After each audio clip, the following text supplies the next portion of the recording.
Good morning, St. Francis, and good morning, people of God. It is Thursday, the 30th day of June, 2022. It is Thursday of the 13th week in Ordinary Time. It is also the optional memorial of the first martyrs of the Church at Rome. An optional memorial, just saying that because it's an important milestone or important moment in Church's history, in which we remember all of those who, at the beginning of the Jesus movement, beginning of the faith, unfortunately sacrificed or had to sacrifice their lives for what for the message of Christ meant in the world, and unfortunately how it fell upon those ears that either refused or were too afraid to receive it. Because the reflection got over 500 views yesterday, just coming back into this sort of empty office, there is our soon-to-be ex-principal, Mike Watson, right over there, as he's getting ready, counting down the hours before the transfer of power as principal of the Franciscan School to John Smith, who will be our future principal beginning tomorrow. And so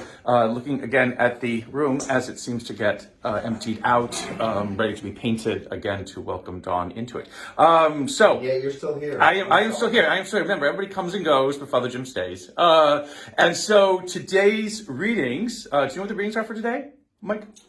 Yes, Ecclesiastes. No. They have in many ways something very good to, very important to connect with what's happening today as we again count down the hours of your principalship here at the Franciscan School. The first one is, if everybody remembers, a couple of weeks ago we had the Book of Kings and the demise of the Kingdom of Israel as the Assyrians, Sennacherib, the Assyrian king, overruns it, and the 10 tribes are taken away into Assyria and never to be heard from again.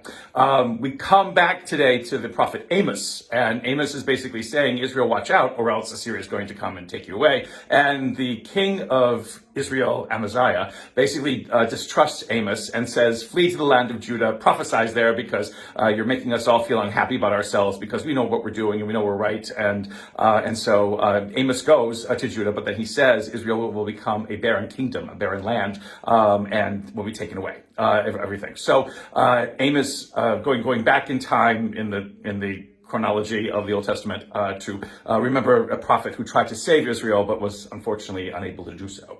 In Matthew's Gospel, which is why is he yawning? Is he yawning? I think he's yawning. Anyway, again, because he's so overcome. He's so overcome with emotion today because of this great transition that is happening in his life. But in the Gospel today, in Matthew's Gospel, Jesus cures a man who has been lame from birth, crippled from birth, by saying your sins are forgiven. Pharisees basically say to him, that's impossible, only God can forgive sins. And Jesus does that one-upmanship by saying, well, what's easier to say? Your sins are forgiven, or get up and walk. And the man gets up and walks, to the amazement of everybody and the consternation of the Pharisees.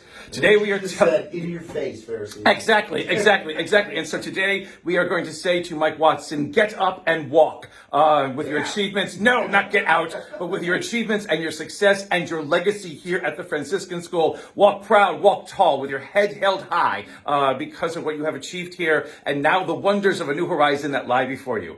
Ain't that great, Dubs? Take that, Pharisees. Yeah, there you go. So remember, again, God calls us day by day to get up and walk, to keep moving forward in our lives. If we forget that, then basically we just lay spinning in our tracks without any way of hope for seeing our future or seeing our destinies fulfilled.